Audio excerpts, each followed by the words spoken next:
welcome to the Off the Record stage. My name is Josh Rivers. I am the creator and host of the award-winning podcast, Busy Being Black, which centers and explores queer Black liveliness. Thank you for being here. If you are Black in tech, you know that the state of tech for Black people is not pro-Black. So welcome to this conversation where we're not only going to critique the state of entrepreneurship within the tech industry, we're also going to explore some solutions as well. To help us do that, we have 7 Jacobs, Ramon Agbaje, Dr. Elizabeth Shaw, and Nora Baby. Please put your hands together for our panelists. Welcome, everyone. For those who haven't been up here before or haven't met me, my name is Seven. I am the startup lead at a nonprofit called Color in Tech that runs all of this, BTF, which means I get to support entrepreneurs day to day with everything that they're doing. We've got a fantastic panel of an entrepreneur who has raised, a VC founder, and another operator in the space who also supports founders. So in other words, looking at all angles of the startup ecosystem to have a really real and honest conversation about what this ecosystem is like. That means both from the founder perspective, what toll it takes on you, especially as an underrepresented founder, and also on the ecosystem side, what the ecosystem can be doing better to support underrepresented founders. So with that, I'd love to get an intro from everyone. Give us who you are, what you do, what interests you, why you're here, and all that good stuff. Ladies first. First, all right, we're switching up. Hey, it's great to be here, everyone. My name's Ramon. I'm co-founder of Loud Parade, which is a music technology company. Essentially, we create bespoke tracks for brands for their advertising campaigns. We've had over 8 billion views on our campaigns. Previously, I was in the venture capital space, taking from the rich to give to the poor, I'd say. And yeah, passionate about helping diverse founders get to the next level. Elizabeth Shaw, founder 1,000 Black Voices. We're a global accelerator program run for Black founders all over the world. So we have founders coming in from the UK, US, Europe, and Africa. And we run trade missions as well. We work with the British Consulate on those. And we are very proud and inspired by our founders. We're sector agnostic, pre-seed through to Series A. We're pipelining to Techstars, and we've been very proud to have one on Google Black Founders Fund too. And really excited to actually join this panel and have conversations. And I'm hoping you're going to be interactive today too. We will take Q&A at the end, and you will have questions for this panel, I promise you, so have them ready. Nora. Hi everyone, my name is Nora Baby. I'm the co-founder of Unconventional Ventures, which is unfortunately still perceived as Europe's first impact fund with a diversity lens, meaning we invest in companies with impact at the core, with founders, built by founders that identify as women, people of color, immigrants, and or LGBTQ+. Obviously there's a lot of layers underneath that, but that just make it easy. I'm also called the activist capitalist or the capitalist activist, and depending on who's saying that, I see it as a compliment, so thank you. But it's really about redirecting capital and really getting to the core of solving problems that we need to solve, not those that are nice to solve. Amazing. Thank you all so much. One thing I'm going to prepare you all for is this is a very passionate panel with also a lot of experience. So yeah, again, be thinking of questions throughout the panel for the end.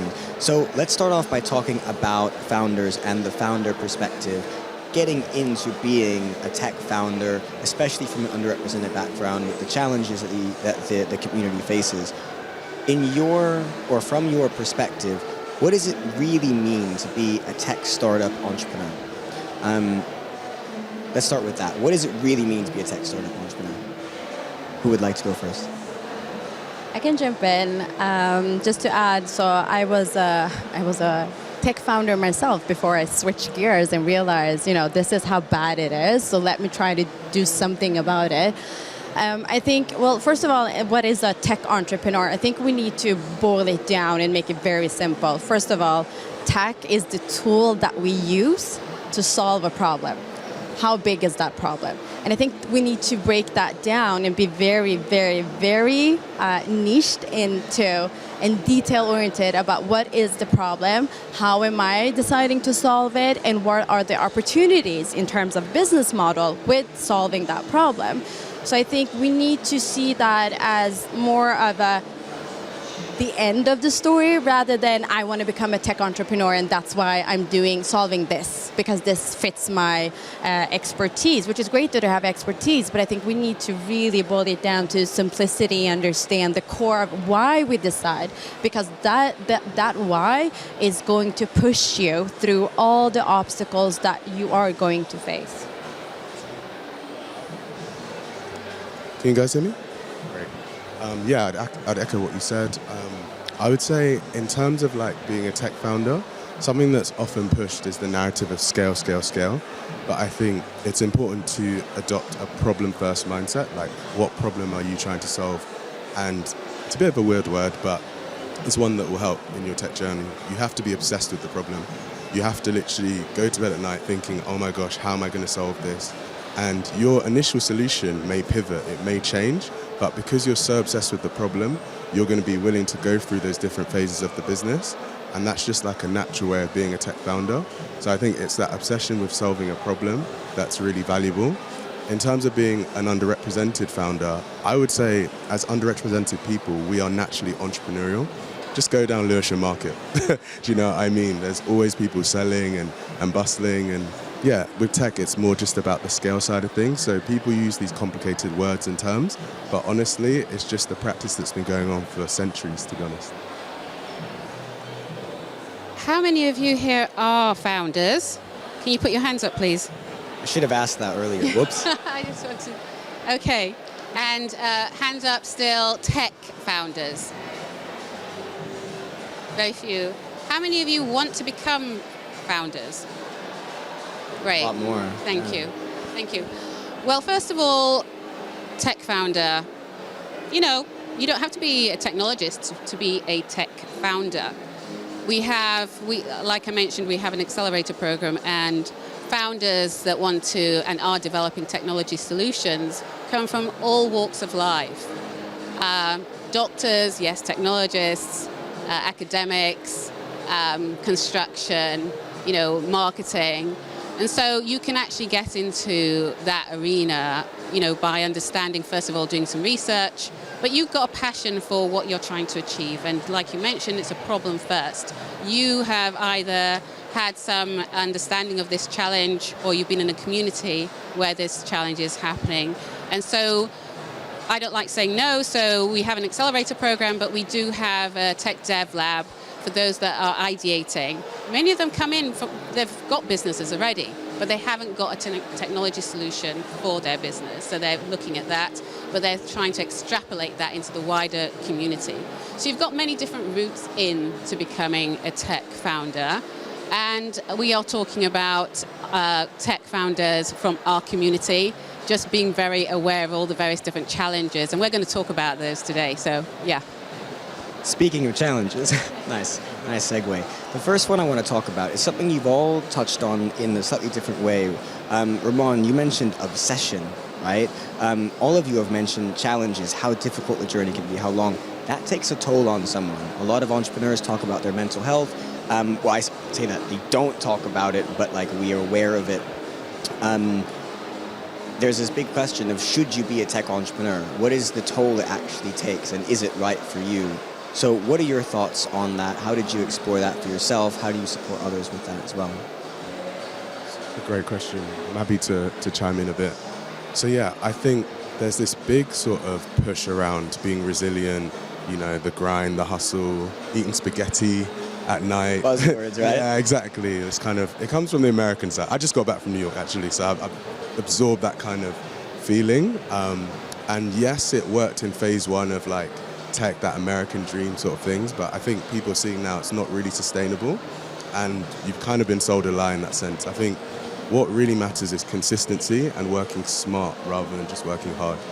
I think you can work hard, but then burn yourself out, and then who wins? No one, right? And if you have investors, they're going to be annoyed about that as well, because you're not going to be productive. So it's literally counterproductive, like working with no strategy. So what I'd say on the mental health side of things is, like, if you're not in the right place, how are you meant to produce something that's actually going to be fruitful? You know, it's just like maths. So yeah, I think protecting mental health first is so important in this journey, because it's a marathon, not a sprint. Love it. Absolutely. One of my sayings is that as a small business, your business reflects you as the founder. So if you're happy and you're feeling good, your business is feeling good, it's doing good. If you're burnt out, if you're stressed out, your business is burning out. Your business is stressed out. What about yourself, Nora? Well, I think, starting a fund is basically like being it's like any entrepreneur. You're basically facing some of the same obstacles, but 10 times, sometimes even 100 times worse, because you don't have a business model you can go back to getting customers or focusing on your customers, right? You still have to make a thesis and try to explain that this thesis that no one is investing in is the right path and is going to give you better returns than anything else. So I think in terms of mental toll, we don't talk about it enough. I think we talk about it from a place of privilege. I think we don't there's very narrow perspectives to what mental health means, right? Yes, the spaghetti, sometimes that was even too expensive. Like noodles work perfectly fine, and I have kids. So I think we need to be honest about what are the opportunities. But as you mentioned, I think what I've learned, as you said, working smarter, is that there's one thing that, even when we reached our close of the 30 million euro fund, I should have been as happiest as ever. Oh, thank you, Elizabeth. Thank you. Thank you. I should have been the happiest ever, but I found myself being depressed, honestly, because I realized in that moment, 4 years, it took us 4 years to get to that point, and I'm a mother as well, so the cost of getting to that was the first time I could take a small break and realize what was the cost of that, right? Is it worth it? And I think it's some entrepreneurs, as I mentioned, like purpose is very important because that's going to get you through a lot.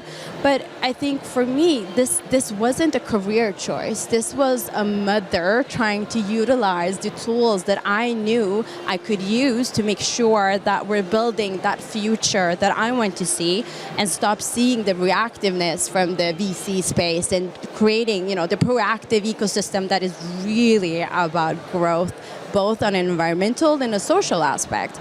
So I think that just made it easier when you have that purpose and you are driven from within the core. Sorry, yeah, I didn't manage to get that word to work. Thank you. But it was hard. It took me good 6 months to get back to, okay, focus. What is because as you know better than anyone else, like the 30 million euro is not going to be the game changer. And that kills me. The 30 million euros is potentially, going to give great returns. I know that. But I also know that we're in the risk of actually, failing in ways that others have the privilege of failing at. You know what I mean? Like, even if we would perform the same way as other funds would perform, it would still not be seen as the alpha because it's not performing better than others, right? So it's about getting the masses over to this. And as you know, the numbers, we can talk about that later, but the numbers are not budging. So I question myself probably 10 times a day, and I really need to find that strength of, okay, what's the purpose? Is this moving anything? Will this shift? Will this change? Because it's not just about the returns that I might see 7 to 10 years from now. And we can identify with that. And thank you for what you do. It's much needed in this space. And so, from what you've been saying as well, it's also, for all of us here, we need a safe space. We need people on our side, right? So you need to find that space. Being a founder is a lonely, lonely space to be in. But it's not if you have a community around you. And so, sometimes, and we were talking earlier that some of our friends are not exactly in the tech space. And so sometimes they say to me, how come you don't have any boundaries around engagement? And I'm like, well, if someone wants to call me at 12 midnight, they need me to be there for them, even if I'm not sharing, to have these conversations, to be a sounding board, to have those virtual hugs. And actually, I get inspired by our founders. They're just amazing. And so I've got a lot of learning too from them. And so taking a stance that actually we're all learning from each other, we're all there to support each other, I think that's really important for our mental health. And that's what supports me, that I'm a Black founder too. We have an accelerator program, yes. But if I call on our founders our family, and I call them family, and say, hang on, I do, I say, look, we're talking about 1,000 Black voices future here. They do come, they do support. Likewise, if I call up mentors in our programs and say I need some support and help, they do come, they do support. So I think it's finding, and we say our tribe, our people, find that, because we are Black founders, we are Black investors, we do have these struggles, we do have these challenges, and I know we're going to be talking about that in a minute. We will, but quickly, we say find it. How? Yes. I should do more outreach, I guess, for the work that we do, but people trust us, and I'm very humbled by that. People find us, founders find us, founders stay with us and recommend and bring others in. And for me, that's precious. That's really precious that that's happening. The challenge, again, in finding is talking and networking. Sometimes that's a bit of a challenge, of course, because that sometimes comes with a cost. But also finding, in the UK anyway, because we're global, in the UK it's a very small ecosystem. Most of that is in London. So there is that challenge. Of course, there are also pockets elsewhere. And also, we do trade missions, so we take and connect to social and financial capital, and I think that's really important. So you can all reach out to me on LinkedIn. If I can support, if I can connect, I will. I'm always very transparent about what I can and can't do, and I mentioned that too. And I think everyone here is also a connector and also can support each other. So I think it's, when we're in church, we say turn around to the person next to you and say hi, and I think you should do that. I know you've got your headphones on, but you can have a handshake, and they're going to be part of your tribe. You're here, all of us are here with the same value set, with the same need to drive forward our agendas, but together we're stronger. Yeah, sorry, can I just... No, I want you to. Go for it. Yeah, strength in numbers. And I'll tell you this, the privileged ones do it. So, if you're talking about, top companies, the ones that run the world, the real Illuminati, whatever you want to call them, right? They're, the same people. Literally, it's the same 1% old white guys. They all know each other. They go golf. Yeah. Their kids go to school together. Why can't we do that? Do you know what I mean? Why is there this division? Why does there have to be one person at the top? We should all win together. How did you, when you got started, because you're fairly recently, 3-4 years now, building your business, how did you get started building your network when, you were at the point where you started without it? Yeah, so I was quite strategic with it. So initially, I knew I had to go into venture capital to build a network. And I just adopted the mentality of being a sponge. I'm not going to threaten anyone here. I'm just going to play dumb. I'm just going to get mentored by all these people. And just by being friendly and nice, people would just open up their time. I am, yeah. But it's not an act, I promise. No, it's not an act. But I'm just giving it from the perspective of in the past. So by being friendly and nice around the office, smiling, being helpful, people would open up their time and just asking the right questions. So by doing that, people actually invest in your journey and your growth, and then keeping in touch. I also think, particularly maybe in the UK, we lack the basic things, basic manners, basic checking in, asking how people's kids are doing, if it's Christmas, Merry Christmas, just the little things, the details, attention to detail, that goes a long way before we even get onto your skill set and how you can add value. And then obviously constantly upselling. So understanding your positioning in the game. So if you're a fashion tech founder, you better be the best fashion tech founder and understand sustainability and all of the supply chains and all these different things. If you're in music and advertising, which I'm in, how can you innovate there? Whatever your niche is, you have to dominate it and be the best of the best. And even if you're not the best, you have to have the mindset that you will be the best. So I take a lot of inspiration from the sports industry. I reframe it in my mind that I could be the LeBron James of what I'm doing. So how do you adopt that mindset to really get to the top, even if you're not there, even if you're at the start of the journey, believing that you're destined to do it?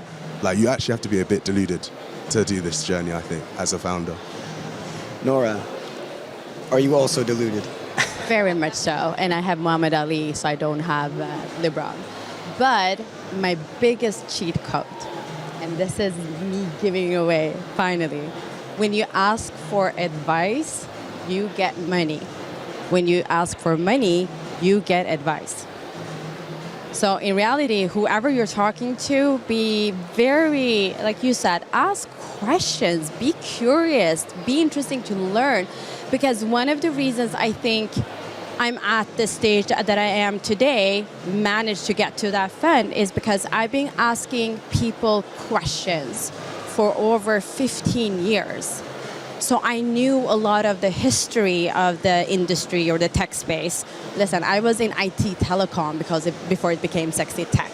So I had a lot of questions, and now I have a lot of answers. So when I finally, found myself in a position with LPs, limited partners, those that invest in funds, I could give them the whole span of insights from 15 years ago until now. So it's really about, doubling down on the network, and as you said, do it smart. And one of the biggest takeaways is you always have people that have someone there, and then going back to when you ask questions, ask them for an intro or ask them, could you tell me what you think? Like, just ask them a question. Don't ask about what's it called? When you want to have a sit down. Sorry, there's too many languages in my head. No, but can I... Catch up. No, can I pick your brain? Can I pick your brain? Thank you. You got there, yeah, nice. Thank you. Well, I speak a lot of languages, so sometimes I think completely wrong. Sorry about that. But pick your brain. I mean, pick it, take it. But unfortunately, there's so much things there. So it's about you're getting like a minute to 4 or 5 minutes in that email, right? You have you in front of you. Make sure that you're asking one question, not about, can I pick your brain? How does your schedule look like? Because that is going to end up in the bottom. And don't, DM on LinkedIn. There's a million people DMing, which is great, but maybe, come with a question. So I really want to learn, what is this question? And people want to share the knowledge. They really do, but you have to ask. It's almost a little bit of an ego thing, right? It's like, I really respect what you've done. I want to learn from it. So we've talked about how to essentially be a bit more strategic with this, right? How to build the network, how to almost, work smart, not hard. And these are great terms to almost throw around, but the challenge then becomes, what if there's another hidden challenge on top of that because of your background or something unspoken? So this is where we're going to get into what are the challenges essentially that you've experienced, you've faced, or the founders that you support have faced. What have you learned from that? What are the biggest ones, and how would you either help them overcome it, or how have they overcome it, the people that you support? Ramon? Yeah, so I guess from my perspective, I'm still learning. I'll be vulnerable. I'm still actually learning and on this journey. So I'm not going to act like I have all the answers. But I'm very observant. And I've noticed there's certain trends and like commonalities between people of a certain level. And I've noticed with senior people, they're super time poor usually. You got to get in with their EAs, their PAs, like you got to friend them up. Once you've done that, you're in. Because even if you don't get it that week, it gets moved. Because you've been so polite and good with them, you're going to get in there. Also, just like understanding like the position you play as a founder and how you could actually benefit them. Whilst it shouldn't be so transactional, like ultimately it is business, so you have to see how they can also benefit from you. So I think understanding that and your value is key. Giving value first. Absolutely. And then also just realizing that as black people, as young black founders, whatever, we have something to give the world. Like black culture is culture. Me and music, I always say like black music is music. Do you know what I mean? So that's just another perspective. But in general, just our culture, our being, our essence is valuable. Once you actually realize that, it's super empowering, and you can walk into a room and know that you actually can add value, because we all get imposter syndrome. But once you know who you truly are, you realize how powerful you are and what you can actually contribute. And also like being humble enough to understand that you won't have all the answers, but like books are literally free game, podcasts are free game. We're in the internet era. If there's anything that I don't know, someone uses a term that I don't understand, literally use your thumbs, Google it, you'll find out. Do you know what I mean? So you have all the tools necessary to be at the top level and to compete, because it is capitalism. We are competing, so game on. Do you know what I mean? I love it. Here's the challenge. Elizabeth, you really wanted to jump in. Following on, we really have the tools. Do we? I'm not sure. I think that... Okay, question. I asked how many founders were here. VCs? Any VCs in the room? A couple. A couple, thank you. And I think that's the challenge. First of all, that for our founders, perhaps they're pitching in front of VCs that don't look like them, don't understand what they're about, don't get it. Depending on the solution, they might not understand the solution. It's not a solution there, because they don't have the problem. So there's those particular challenges. Some of the other challenges particularly are, of course, back to network. We were talking about network. 30% of deals are made in the room with people that they know, and I say, okay, it's like a Sequoia kind of. Sequoia's a huge, the biggest, a well-known, VC, and if they're investing in something, everybody else wants to invest, right? And they, and VCs like that would be saying, well, we've got something going on, come in. 30% of deals are made that way. 30% of deals are actually VCs reaching out to entrepreneurs and founders. And so you're doing amazing things, a VC will reach out to you. You need to get out there and talk about it, build a story around it, build a community around it, they'll reach out. 8% is cold calling. It's never going to happen. And where do we fit? We fit in the cold calling because majority of us don't have those networks. So these are key challenges. We need to become those that have got access to capital, and for us it's really about how can we become more economically resilient as a community so that we can reinvest in our communities, and that will help change this. But again, that's a huge challenge because we're in a capitalist world, you mentioned, and the majority of the money is with people that don't look like us. But you're making such a difference and bringing that about, and we've got to do much more of that. The challenge, of course, is that you're one of the 4% of black females that have got capital to invest into founders. I can talk about more figures, but I'll leave it there. You really know your stats. I love it. So I'm not a black founder, but I'm an ally. Just want to make that clear because I think sometimes it's an honor to be considered black, but I'm an 8%. ally. But I know, so that actually slims down in the same category in terms of how many women of color has access to capital to deploy into startups. In Europe, it's slim to none, unfortunately. But what I wanted to say is, back to what you were saying, do we have the tools and how do we navigate? I think you have so much more power than you think. And I think the story is that VCs have all the power. If I would think that, I wouldn't become a VC. And really, what I do, my cheat code that I talk to VCs about, how do I find great founders?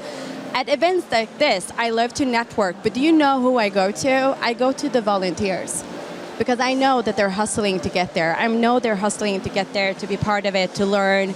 And I'm wondering, what are you doing more than maybe the startups that had the money, even though I know it's hard, but maybe the startups that had the money to put up booths or sponsorships and stuff like that. So that's like one of the easiest ways for me to tell the VC space, like how do you go above and beyond what you're doing to make sure that you're meeting the founders that you would never find. But what I wanted to say is stop wasting time. Like do your own DD, due diligence. Because what I realized, obviously, when we put out this fund, and even when I was fundraising as a founder, so I had over 100, I would think like 127 meetings with investors pitching in the Nordics. So I'm based in Stockholm, Sweden. And no one wanted to invest. Mind you, I've been winning awards. I've worked with everyone from Apple to Google to anyone you can even think of. And still, I wasn't validated enough to get that funding. what did I do? So I did my DD and I realized, okay, none of them have ever invested in barely women, right? From a gender lens, we talk about white diversity, so mostly white women. So why am I crazy enough to think that I'm crazy, but I'm not that crazy thinking that I'm going to be the one first that they're going to bet because they're going to love this idea that I have. So I realized in order to become even more attractive for VC money, was that I needed to find the community that I knew was already on board on investing in diverse founders. And where did I find them? I found them in the US. So I literally packed my family, went to US and to fundraise as a tech founder. So this was before the VC, although I still pack them and go everywhere to fundraise. And what I learned there is that they had zero questions about risk. They were only talking with me about opportunity. So do your DD, how much have they invested in diverse founders or even women or whatever that you identify as, because that's going to tell you where the questions are going to go, because you want the questions to be about opportunity and not risk. And in a meeting and in a conversation, if they are asking you questions that is all about the risk, then they've never been interested in the potential to begin with. So make sure that you're, first of all, talking to an investor who has knowledge in that space. Secondly, maybe even someone that has experience in investing in diverse founders. Thirdly, maybe even go outside of UK or outside your region, because you even become even more attractive for them, because then you're kind of standing out compared to the pipeline that they have in their own home market or region. So these are some of the cheat codes I think I learned. Do you know what? So in just a second, we're going to have a roving mic come around for questions. With our last few minutes, we're going to take audience questions. So if you've got questions, please have them in mind, ready to raise your hand. A really quick thought. I really wanted to hammer home how powerful what you just said was. You just reframed for us essentially the way the European startup ecosystem works, which is very negatively focused. Risk, risk, risk. Actually, you are here to provide an opportunity. Ramon, I know we've talked about this loads. What you're doing if you're a founder is you're providing an opportunity. Because Europe is such a conservative market compared to the US, as you just described, how would you recommend, really quickly, like 30 seconds each or whatever you can do, a founder overcomes that mindset that the investors or people they might be pitching to are working with? Does that make sense? If a reframe is what we need, you can't just change someone's mind like that, but maybe you can influence or do something differently. Is it energy? Is it the way you show up? How can someone take control of that? Yeah, I think I'm a big believer of doing the basics right. So make sure your deck is on point. I know decks never end, founders. I know I have like hundreds of versions of decks, but that deck you send, it has to blow them away. So like the basics, like understanding the language that VCs speak. It's unfortunate we have to code switch, but doing what you need to do to get that opportunity to even get in the room is key. I think that's super valuable. But ultimately, sometimes knowing your bottom line and knowing, okay, this person's actually not for me, it's a waste of energy, let's work smart here, not hard, on to the next one. And you know the funny thing is, they always come back. Like once doing well, yeah, right? once sheep you don't, in a way, isn't it? Yeah, so I think believing in that, and you'll be fine. Story. I think it's a story you tell. Investors are interested in that, and then they start delving into the numbers and delving into other things. But if you haven't got a good story, you're lost. They're lost anyway, right from the beginning. And also, I do say to our founders, don't put investors on a pedestal at all. They need you as much as you need them. They need to deploy the capital, so much dry powder, uninvested cash lying around at the moment. But you've also got to think about whether you want VC money in the first place, if it's right for you. And yeah, that's something that we do talk about all the time. We didn't get a chance today, unfortunately. Yeah, no, we've got to talk about it. Too little time, I know. Nora, quick 30-second thoughts? Sorry, the question was how do you navigate the narrative of risk, risk, risk as opposed to opportunity? Yeah.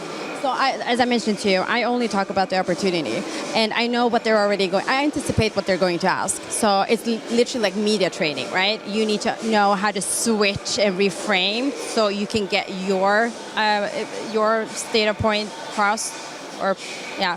So I think see it as a media training. Like if they're asking questions, how can I reframe the answer in a way that I know it's going to be about risk, but talk about the risk of if they don't invest in this, right? So as an example, we talk about de-risking. Our whole strategy is about de-risking and future-proofing. When we talk about that, then they listen. YouTube University, right? If you look up how do I PR train myself. All right, cool. Thank you all so much. Right, we've got 5-ish minutes for questions, maybe 3 quick questions. Hands up, and when a mic will come around. So we've got one just up here. If you could start, oh, the mic's not working. If you could, I'll bring you mine. If you could start with your name, a little bit about yourself, and then your question, please. Hello, everyone. That's loud. My name's Alton. I'm actually a tech recruiter, a talent acquisition specialist. My question is for maybe timing. What would be the panel's top three things or key takeaways you'd recommend for aspiring tech founders who want to become a tech founder to help them on their journey to go from ideation to actually executing? Yeah, I can get this back, or...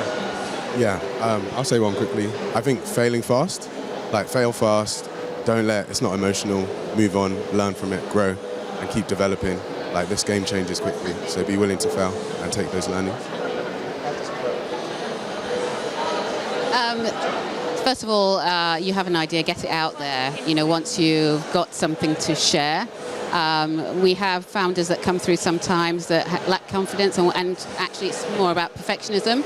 It's always going to be different once you get it out there. You've got feedback and keep going through that loop of development to get to something that actually you didn't quite envisage but had an idea of. So I think it's ensuring you also communicate that so that you are managing your clients and customers' expectations. Alrighty. We have time for, I want to say, 2 more if they're quick. We'll come back there.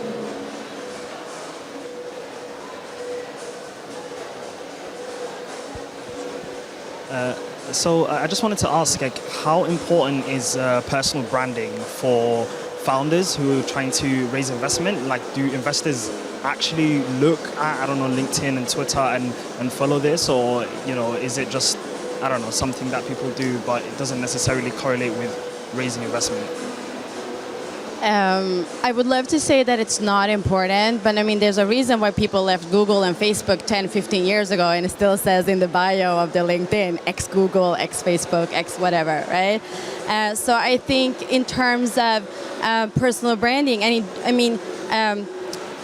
think the problem with personal branding is then you risk that it's just about you when you need to find a whole community that is working towards this solution, right? So I think you need to talk about why you're the expert in solving this problem rather than making it about personal branding and your expertise, you know what I mean? Kind of redirected. So that is much more important. But those that is, you know, you can see that very clearly. Who are the VCs that are hanging around the people that has personal branding? Then you know. No? All right, cool. One more. We had a couple. We'll try to fit in 2 more. Cool. Good afternoon, everyone. Big up my guy, Ramon. My name is Taiwo Agbula. I'm a football referee, a screenwriter, and I have a sports tech company. Just a very simple question I would like to ask you all. Does anyone know what the market value for tech in the next 10 years is, please? 10 years. 10 years. I should know that, but I don't. And you know why? So the reason why I think that is still to be decided is what happens in the next 6 to 12 months. Because the reason these downturns are here, obviously there's a lot of things going on right now with the Ukraine war and a lot of things, but that's just hiding behind facts that was unregarded, because we've been investing for years creating this scale at all costs, and the cost of that were private policy, democracy, you know, it go on, and increase of inequality. So I think the cost of that is going to change because of AI now and the money spent within AI. Is it the right thing? I think responsible AI should be the conversation, and the cost of that, both from a societal perspective as well as technological perspective.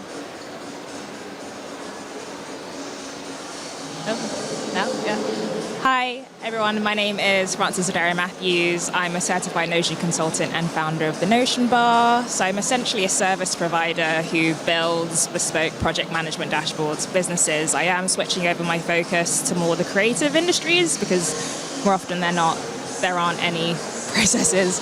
But more of a question for Ramon. What has been some key successful techniques that you've carried out that have helped you kind of pitch your quite like techie product to those like brands who might necessarily not think in a techie way, essentially? Hiya, nice to meet you. I think from my perspective, yeah, when it comes to creative industry, like you said, there's not much infrastructure, but that means there's a lot of opportunity for you to build that. And if you do that, you could be like the #1 front runner. So take hope in that. I'd say it's about framing, like not overcomplicating things, focusing on the problem that you're solving. And yeah, if you have like a demo, running them through that, being patient with them, that's what I would say has really helped. Sometimes you won't get the sale in the first meeting, but it's over time you can really show the value of what it is. Alrighty, we're out of time. Thank you so much, everyone. Super Packed Room. Can we get a huge round of applause for this incredible panel? We're going to have to steal them for pictures, but you can find them around the venue later today. And we have another talk starting soon, so please don't go anywhere. Thank you for being here.